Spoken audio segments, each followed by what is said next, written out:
Excellent. Well, hello runners and welcome back to the 2021 Scotiabank Toronto Waterfront Marathon Virtual Speaker Series. I'm Kate Van Buskirk and today I am joined by the legendary Amby Burfoot. Amby is, amongst many other things, a runner, he's a journalist and an author. He won the Boston Marathon in 1968 and then spent 20 years as the executive editor for Runner's World magazine and is now an editor at large with that publication. He has written over a half dozen books. His most recent work is called Run Forever. And today he is joining us for our STWM virtual speaker series to tell us all about it. Welcome, Amby. It is so nice to see you again. Kate, it's great to be with you and everyone running the Toronto Waterfront Marathon. Well, I'm sure they're all thrilled to be seeing and hearing from you as well. I believe you're in Connecticut. How has life been there and what's running like for you these days? You know, I actually live just a couple of miles from where I grew up and where I was running 100 miles, 120 miles a week in my early 20s. So I'm back in the Mystic, Connecticut area. This is the Rhode Island end of Connecticut, not the New York end of Connecticut. We have a nice seacoast here. I'm running the same courses that I ran 50 years ago, and the only difference is it takes me twice as long to get around them now as it did then. But I'm very, very fortunate and happy to be here and to still be out on those courses.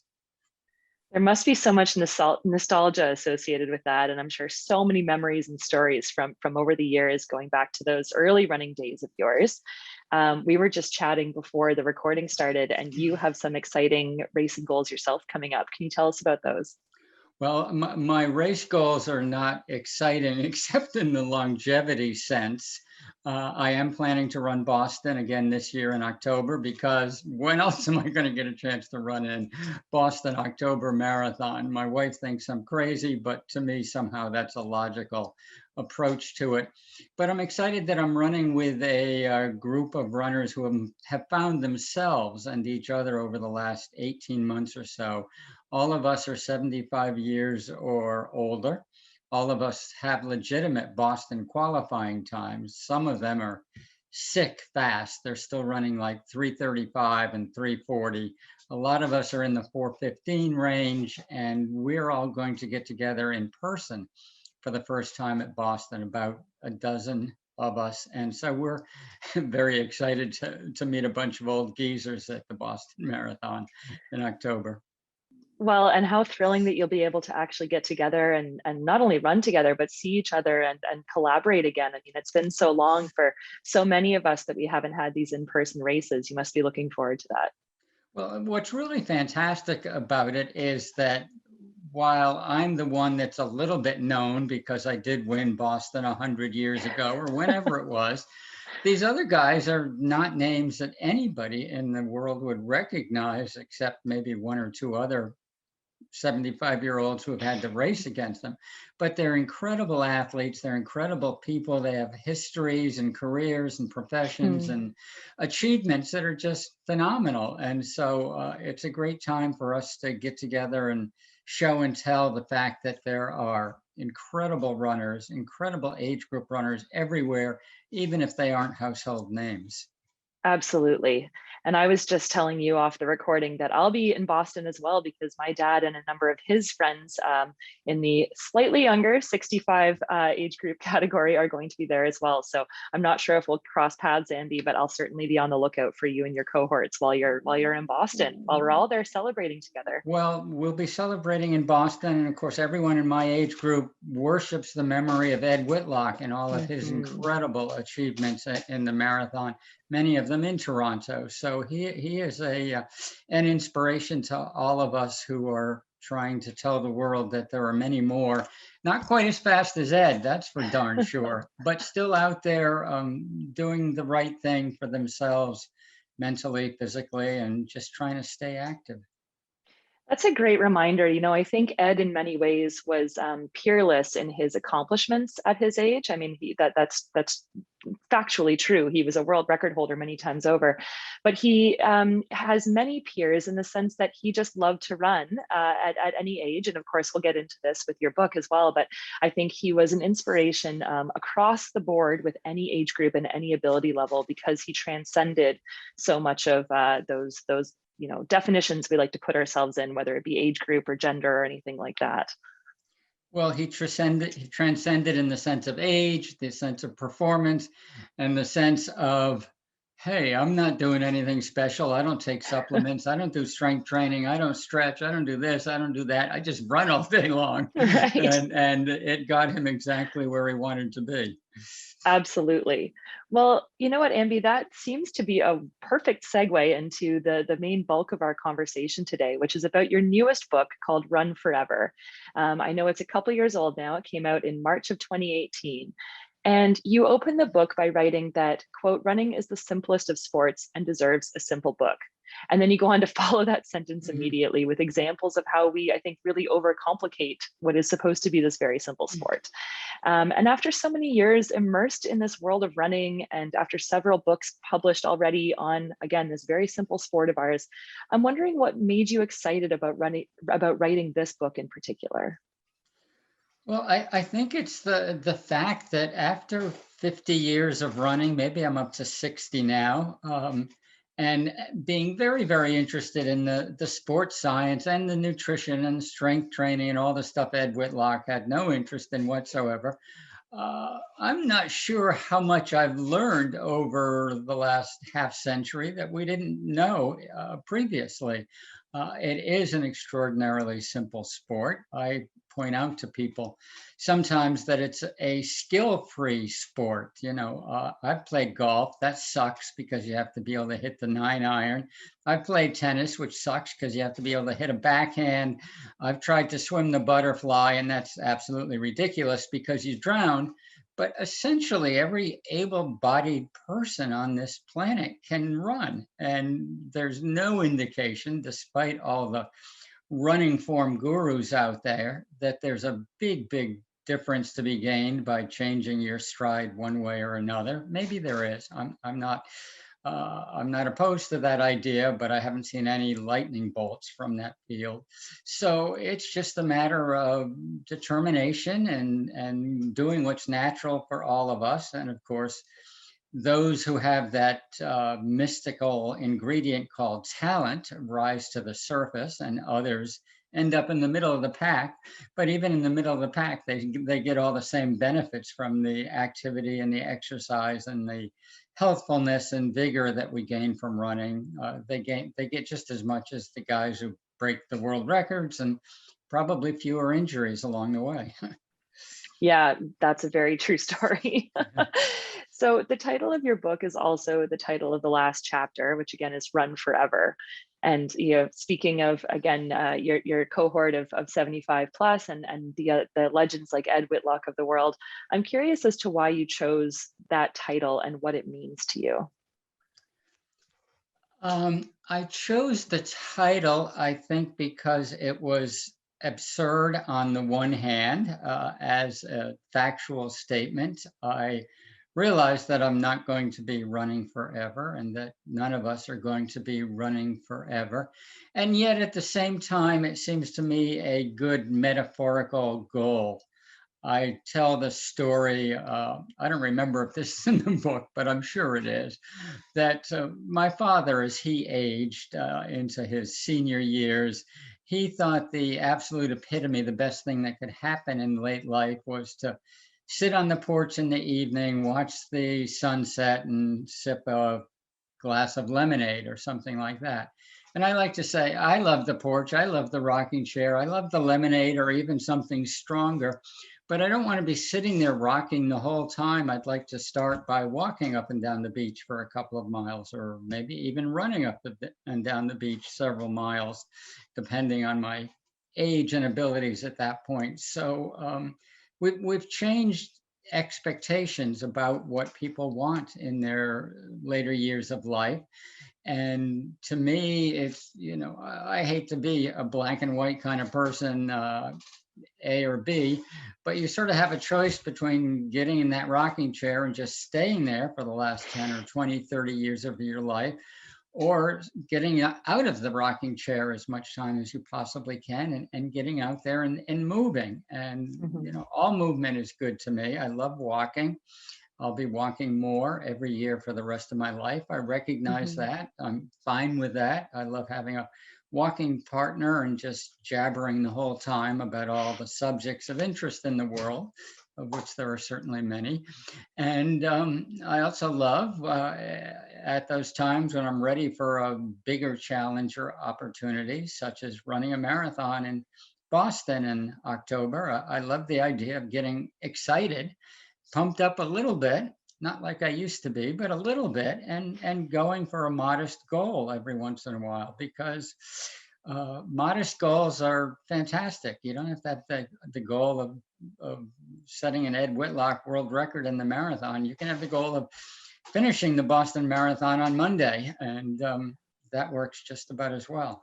Absolutely. And I think this has been a recurring theme with many runners I've spoken to, but there's been in some ways a real return to the simplicity and the basics of the desire to run and why we run, I think, during the pandemic, because we've been deprived of so many of these race opportunities and these other things that are sort of external. And I think there's been a real recommitment to just the purity and the enjoyment of running more generally. I want to really get into the book, but before we go further with that, I want to chat a little bit more about you, because in that introduction of your book, you go on to say that you have run over 110,000 miles, more than enough to make lots of mistakes.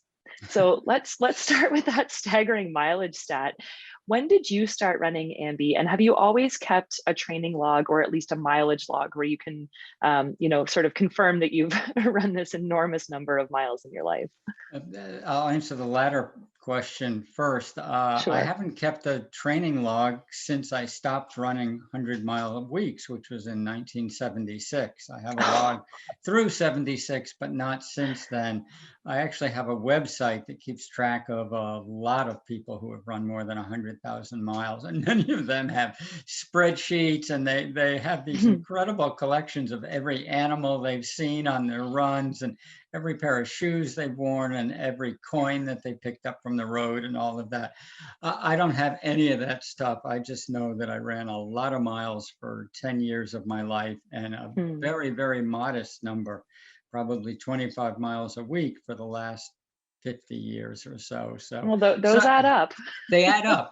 For 50 years of 25-mile weeks add up, and my 110,000 is not increasing dramatically at this point, but it's in the ballpark for being accurate. Some of the other people know to the 10th of a mile how far they've run. Right.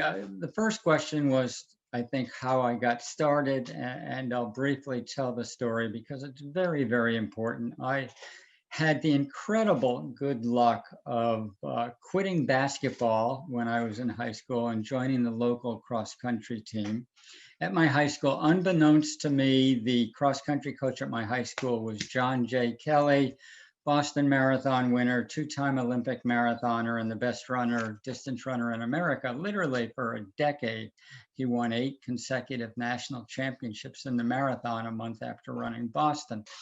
And the thing about John Kelly was not just that he was a great runner, which he was undeniably. He was essentially the first American ever to run a sub-2:20 marathon in the 50s. But he was also the smartest, keenest thinking human being I've ever met in my life. And in the 1950s, when everything in America was supposed to be bigger, better, faster, whatever, more powerful, he was organic gardening. Nobody else knew about organic gardening in the 50s. He was doing it. He was bicycling to work so he wouldn't have to drive a polluting car to work. He was reading great literature and listening to Bob Dylan and other protest folk singers. He was the father to every disaffected young kid in my town, and some of us were distance runners, and we were we were nobodies in the 60s, so we were disaffected. But a lot of them were poets and dramatists and folk singers, and all the kids that are out there trying to do their thing and nobody's giving them any notice.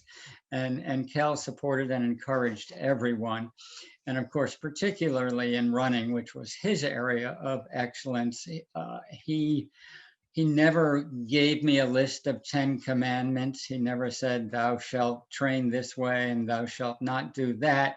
He was simply a life example. I simply found someone whose life I appreciated more than anyone I had ever met before, and decided to mimic that life as much as I could myself.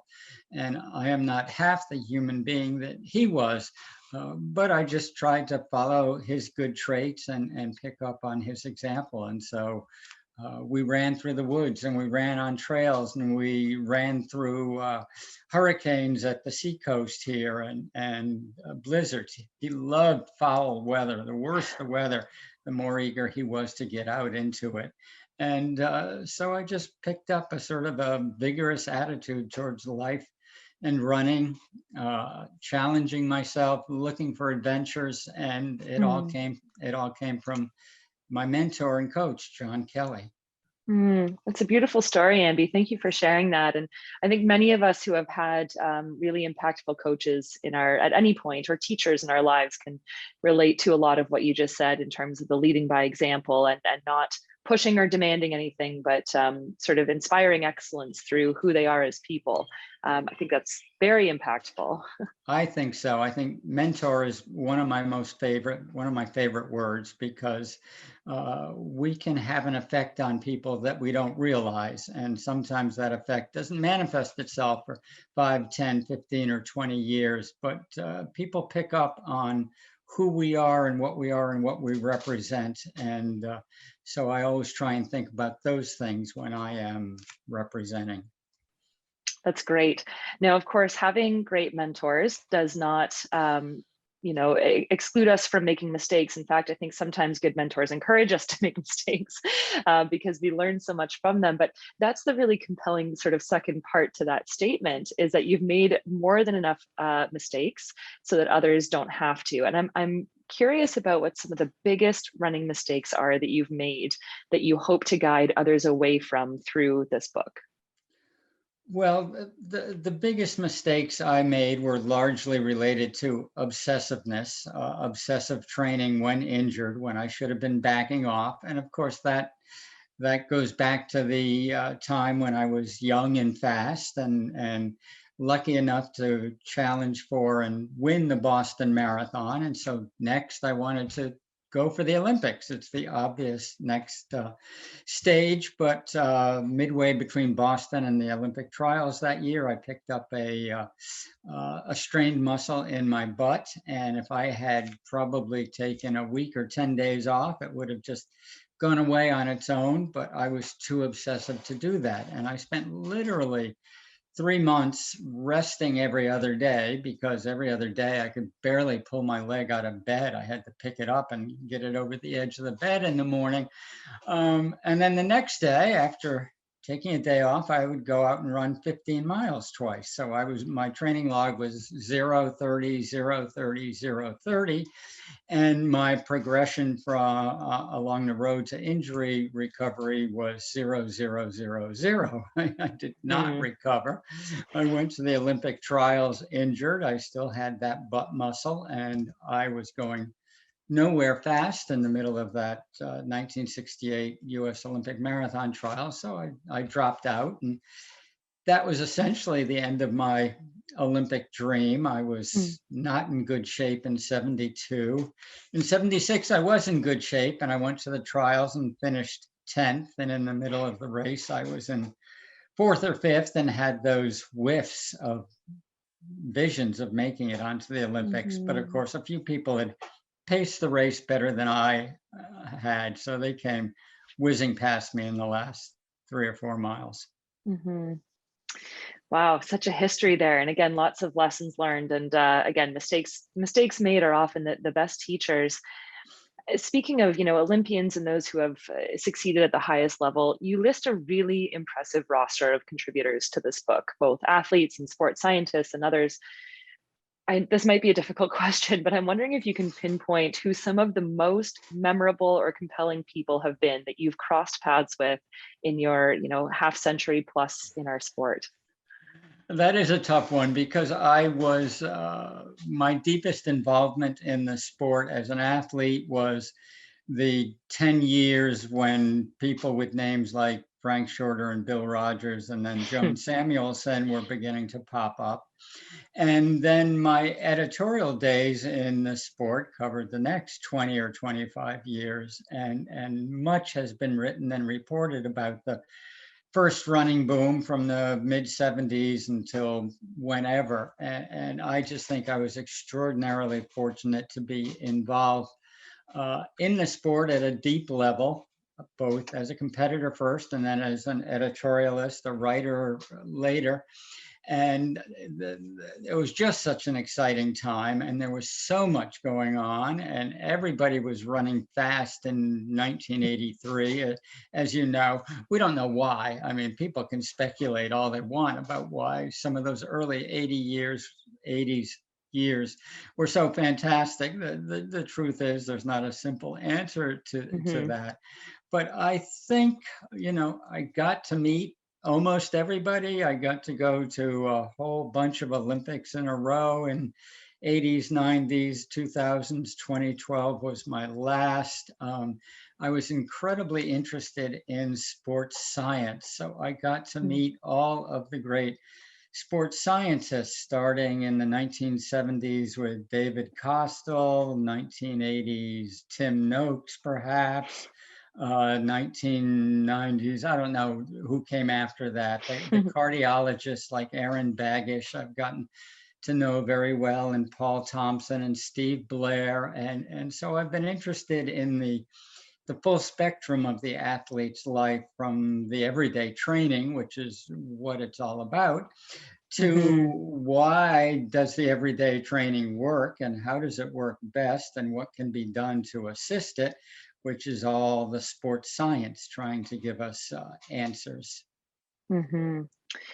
Wow. I mean, again, you list some incredible contributors, and I think it would be fascinating to meet even, a few of them. I've been lucky enough to cross paths with a couple of those people in my life.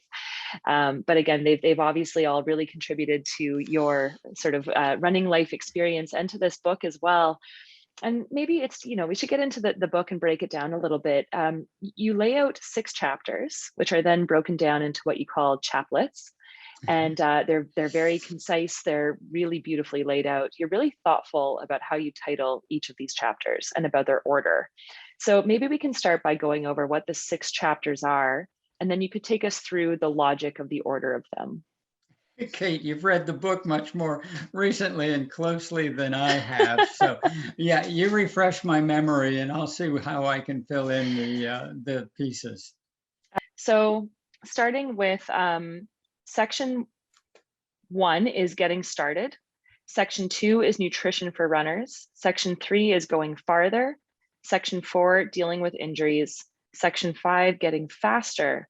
And section 6, running forever. And again, like I said, obviously the title of the book is mimed in the final title chapter.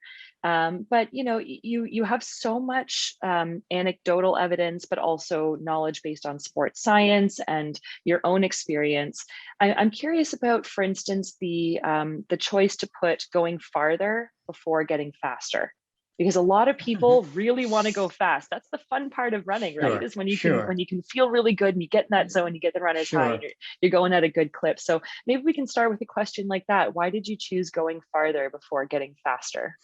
I do remember debating that in my own mind as I was shuffling chapters around and deciding which order to put them in. And I don't think there's a perfect logical reason for why they ended up where they did.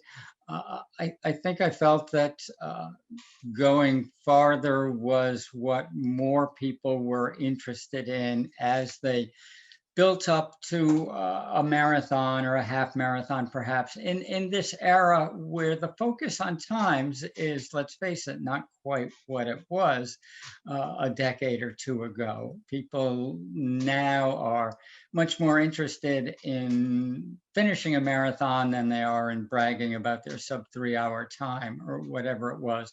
So I just thought the audience was perhaps a little bit bigger for trying to slowly, gradually, consistently build up mileage. And then when you get to the speed part of it, I think that's a little bit more, it's an edgier part, of course. It may lead to more injuries than the simple mileage does. And it's perhaps more technical because you start throwing in all these terms for various kind of workouts, and God knows you might get tempted to say things like VO2 max and lactate threshold and whatnot. So And fartlek and all these yeah, great words. exactly. And so I think I thought one was simpler perhaps than the other, but it's not an ironclad law by any means. Sure. Well, again, as I mentioned, you sort of you arrange these into really nice, these chaplets into really nice bite-sized pieces. And throughout the book, everyone should pick up this book, by the way, Run Forever. It's incredibly well written, and like I said, it's dense with wisdom and advice, but it's digestible.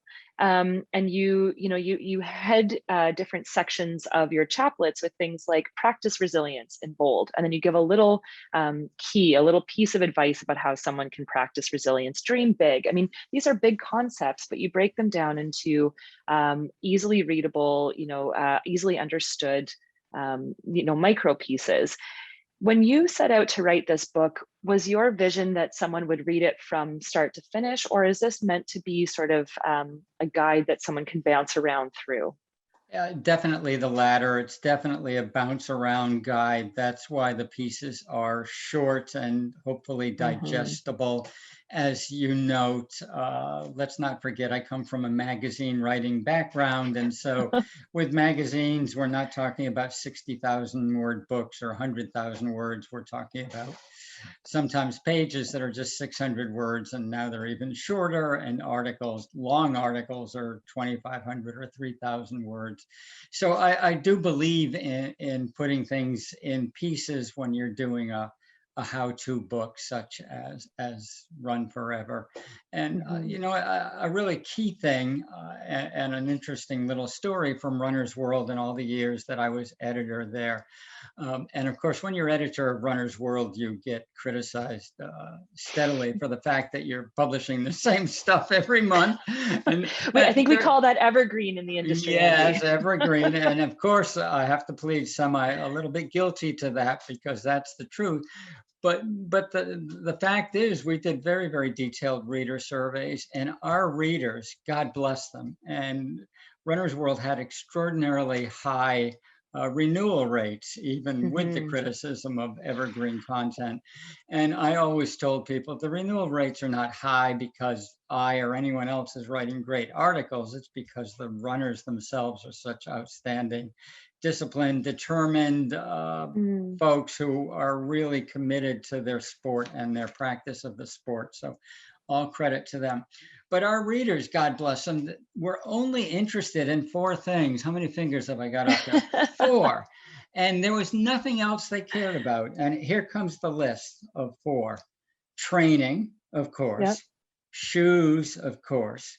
Nutrition, of course, which Mhm. means that every single month you have to have a new nutrition research breakthrough that introduces a whole new concept in human biology that's never been seen before on the face of the earth. Mhm. And the fourth is injury prevention. Four, period, end of discussion. There is a fifth, which is called motivation, but Hmm. nobody's exactly sure how you give someone motivation. We used to say, sorry, that's not our job. That's your job. You do the motivation.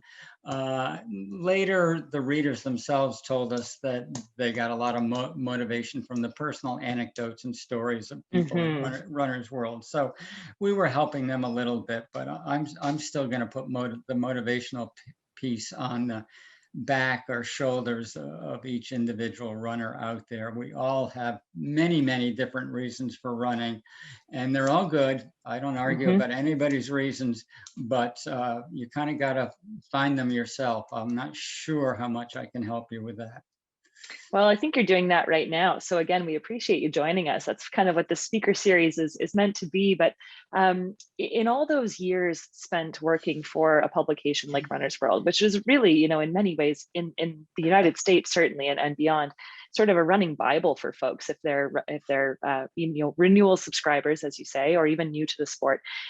You came across so many things. You came across so much sports science, as you described. You came across every new shoe for decades that came out, good, bad, or otherwise. And yet again, in this book, so much of your advice and wisdom comes back to some of the really simple things. You know, there's a chaplet called Minutes, Not Miles, which I absolutely love. And even in the nutrition, I think you break down a good amount of the science in ways that's understandable, but a lot of it is just back to those simple basics again. So maybe you can give us a sense of why you think we have such a tendency to overcomplicate what we do, which is literally putting one foot in front of the other over and over again. And maybe how much credence we should give to these new fads and breakthroughs versus just, again, a return to kind of the basics and the simplicity of our sport. Yeah, well, you remind me of something that I apologized for sometimes, which is that in my youth, I considered myself, you know, a radical kind of guy out there on the fringes of anything and everything, particularly running, which was a radical activity back in the 60s when I started doing it. And, you know, running 100-mile weeks and all of that. And where am I 60 years later? I no longer sound like a radical. I sound like a middle of the road, I don't want to say conservative, but a middle of the road guy who kind of believes in timeless wisdom being more important than lots of the other stuff that goes whizzing by us every day on Instagram and Twitter and all of those great places. I just think the essence of running and the basics of running rest on a fairly sound and simple foundation. It hasn't changed in the 50 years that I've been running. So far as I know, human evolution is not changing at a astronomically fast pace. So I don't think that the running or training foundation is going to change very quickly either. I am certainly not the most high-tech guy out there, but I don't disdain all the technologies. If I figure them out, I kind of appreciate them a little bit. But the truth is, and I think everybody learns this, you use it for a week or a month or maybe even a year or so, and then you kind of start forgetting it when you go out on your runs because you realize it hasn't added that much to what you already know about the intensity that you feel every time you go out the door. And it may be that there's no technology better for runners than relative perceived exertion. And keeping track of that and knowing when you're having a good day and when you're not, and how to plan your training so that you're planning for some days not to be so good, and those are the recovery days, and other days to be ones where you're going to push that effort pretty hard because you've rested for it, you've prepared for it, and you know that there's a payoff from it. Such wise words. Over the last couple of years, of course, I run, as almost everyone does now, with a GPS watch, but it sounds like such a small thing. But over the last couple of years, what I've started to do is turn off my auto lap. So I don't get a buzz and I don't get a ding every mile or every kilometer. And I intentionally don't look at my watch from the time I start my run until the time I finish. And it's incredible how, and again, these are my easy runs, not my hard workouts where you, as you mentioned, have to have that focused effort. But what I've learned is that I can almost judge my per mile or per kilometer pace, my average, by the end of the run within about, 10 seconds or so, 5 to 10 seconds, depending on how I've felt throughout the run. And I have really realized the value in being able to figure that out, not because the pace really means anything, but because that relative perceived effort has just become a little more innate. And I find that I enjoy those runs so much more than being kind of a slave to the pace markings on the watch or on the course. It's really incredible how we can become really tied to those. My watch doesn't ding or buzz to me because I don't know how to turn those settings on, Kate. But I can tell you this, I don't really need it, because if I come back from a run and it's, 52 minutes, I just ran 5 miles, and I wish it was faster than that, but it's not. It's just 5 miles, because 52 minutes is how long it takes me on an easy recovery day now. Well, And that's I great. do think it's very true. You made a good point that it's important to know about the other days, because there are days where pace is important, and Hmm. those days you want to get right. I think we can probably do even fewer days of those kind than people may be doing. We can probably do more easy runs, but people get carried away by wanting to put impressive numbers and times into their logbook and put it on Strava, whatever Strava is, and things like that. So uh, I'm not sure we've learned anything about training in 50 years, to tell you the truth, but you always do better being a little bit undertrained than being a little bit overtrained. Absolutely. Yes, that's another great piece of wisdom. So as we mentioned, your book was originally published in March of 2018. And of course, neither you nor anyone else could have anticipated that pretty much exactly 2 years later, we would find ourselves at the start of a global pandemic that has changed running and racing in drastic ways, and maybe forever. If you were to write a COVID addendum to your book, I'm wondering if there are any chapters or pieces of advice that it would include, based on the learned experiences of the last year and a half. Yeah, I'd like to go back just for a moment to March 2018 when the book came out. The reason for that was that April 2018 was the 50th anniversary of my winning Boston in 1968. Wow. So, of course, I was out there running. I had spent the previous 49 years visualizing the grandeur and glamour of my 50th Boston Marathon. And it turned out to be the cold rain windstorm that was the absolute worst conditions in the history of the Boston Marathon. And everybody who ran that day basically suffered the whole entire distance. I had gathered around me a group of 5 or 6 friends, and I got together at the starting line and said, okay, we're not running for time. It doesn't matter. We just have to get to the goddamn finish line today and keep each other warm and as dry as possible. And we had a fantastic group run. We all finished together. And so it was very, very celebratory. But it was you couldn't have a more dismal 50th anniversary No. celebration than I had Although I that. will interject quickly to say that Go. was the year that our Canadian superstar, Krista Duchesne, came third overall in the women's race. And she credits all of her hard, awful winter runs that year to getting her to that start line and then across the finish line in good form. So I know everyone suffered. I'm not detracting from that, but I do have to give a shout out to Scotiabank Toronto Waterfront Marathon friend and broadcaster Krista on that day. but She trained to be miserable, and it paid yes. off on race day, for sure. A COVID addendum. It's been hard running through COVID without our training partners and training groups, certainly in the early days. And then as we learned more and eventually got our vaccinations and started to get back to normal a little bit, it's been good. I think the running community has been just a little bit guilty of kind of celebrating how great we are, we runners. We claim that everybody bought a pair of running shoes in the last 2 years, and everybody in the world is out there running, and it's a wonderful thing to have people get into fitness outside of the gym, since they can't go to the gym anymore. And I think we have to look at the larger picture, which is the overwhelming majority of people in the US and Canada and around the world, because of COVID, suffered from less activity and more cheap food and junk food than they ever have in the last 2 years, and gained weight and entered into a pre-diabetic condition at a faster rate than ever before. And so uh, while it is true, and it's a wonderful story to talk about how running sustained us through COVID, we should be very aware of those who were not sustained and were actually going Hmm. in the opposite direction. I didn't answer your question. I think No, but that it's a great reminder. I think that's a really important thing to yeah. point to. Yeah. I always tell people that the most important muscle to work on for your training is not your calf or your heart or anything else, but up here between the ears.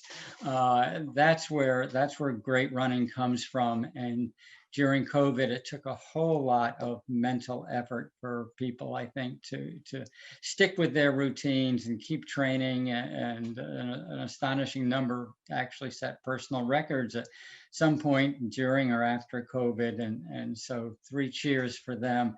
But motivation muscle is the most important muscle in the body, and it's the one that you have to keep on working on every day of your running life. And I've been out there for a long time, and believe me, I'm lucky. My body isn't broken down as you would think it might be, but the motivation muscle is the one that I have to work on the most, because that takes real work.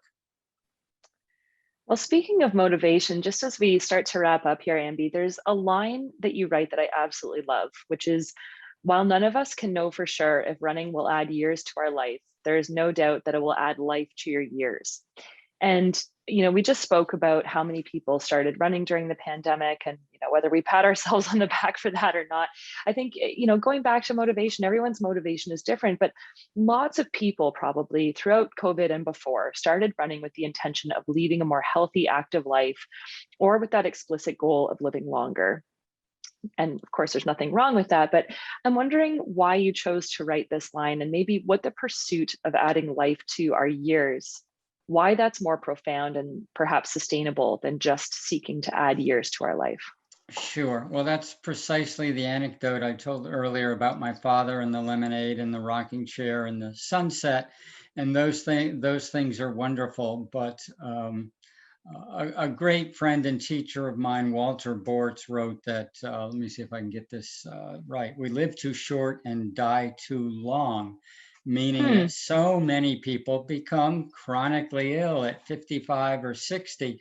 And we live in a great medical technological world, and there's stuff Mhm. out there that can keep you alive for a lot of years. But that's not the kind of life that most of us want. Most of us want to be playing with our grandkids and walking and running on the beach and hiking the coastal cities of Italy. And Hmm. there's a world of wonderful things out there for us to do. And even though Netflix also is wonderful, there has to be something more to do during the days and evenings than just Netflix binging. And I am one who just, for myself, I can say that I just feel better when I'm moving every day. And I actually tend to do 2 workouts a day, and I'm not bragging because they're not braggadocious workouts, but I just feel best when I get out there and Mhm. sweat a little bit twice a day.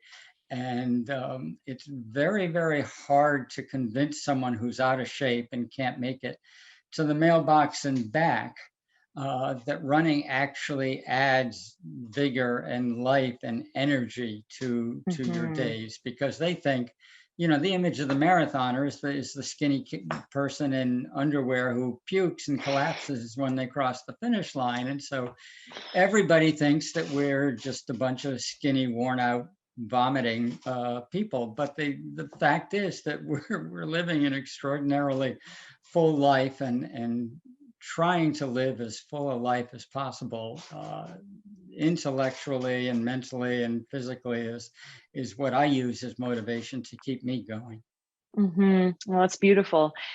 So just as we finish up here, for anyone who is maybe doing their first first ever virtual or in-person race, or maybe their first race back in a while, whether it be at Scotiabank Toronto Waterfront Marathon or any of the other races this fall. What final words of advice would you have for those either, again, rediscovering their love for running or attacking their first ever race?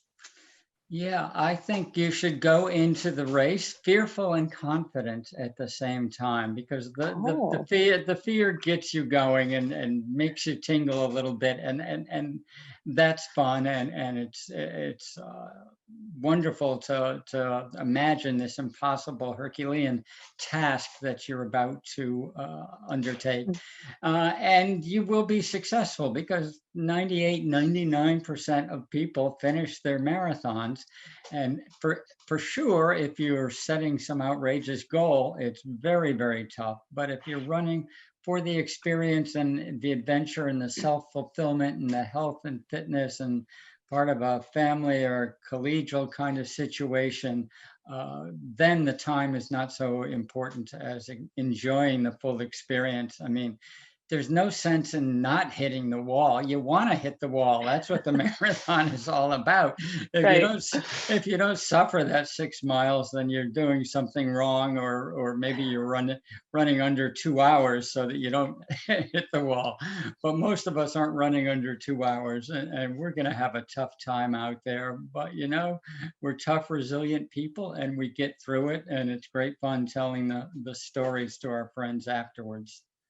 Absolutely. Well, again, you can find all of Amby's stories, all of his words of wisdom and advice from over half a century of being in the running world as an athlete and a journalist and an author. You can pick up his book, Run Forever, online or check with your local bookstores. You can follow Amby on Twitter at Exerscience, and you can also visit his website, ambyburfoot.com. Amby, I wish you the very best of luck in Boston. Maybe we'll cross paths Oh, there. I hope so. I Let's hope so figure out too. how to meet there. Absolutely. I'll be there with again my dad and his friend Derm Right. Hallwell, who is, I believe this is his 30th consecutive Boston Marathon. So Yeah, he's out to really enjoy that in person again, because of course yeah, last year was virtual. So this will sure. be exciting across the board. Mr. Amby Burfoot, it is a pleasure to speak with you always. Thank you so much for joining us for our Scotiabank Toronto Waterfront Marathon virtual speaker series. Kate, thank you so much for the wonderful interview. It was a great pleasure. Thanks so much.